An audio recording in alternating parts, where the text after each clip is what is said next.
બગસરા પંથકમાં પિતાએ તેની પુત્રી સાથે કરવામાં આવેલ દુષ્કર્મ બાબતે પોલીસ દ્વારા 10 દિવસના ચાર્જશીટ ફાઇલ કરી આરોપીને જેલ હવાલે કરી દેવાયો હતો, જ્યારે ભોગ બનનાર પીડિતાએ આગળના શિક્ષણની જવાબદારી પોલીસ દ્વારા સ્વીકારવામાં આવી હતી.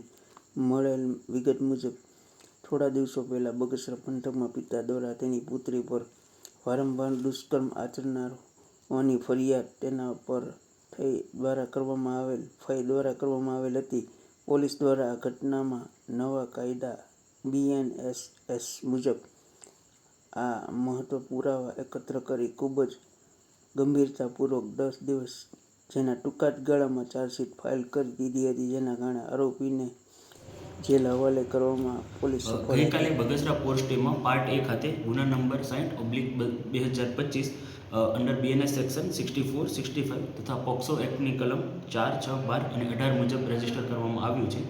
આ ગુનાની ટૂંક વિગત એવી છે કે જે ભોગ બનનાર છે તેમના સગા ફાધરે એમની જોડે અવારનવાર પોતાની શરીરની હવસ સંતોષવા માટે બળજબરીપૂર્વક સંબંધ બાંધેલો છે.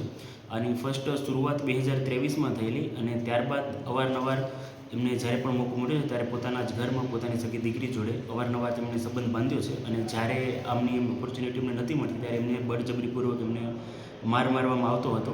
એની કમ્પ્લેન છે રજીસ્ટર કરવામાં આવી છે અને જે આરોપી ફાધર છે એમની ધોરણસર ગઈકાલે 19/30 અટક કરવામાં આવી છે.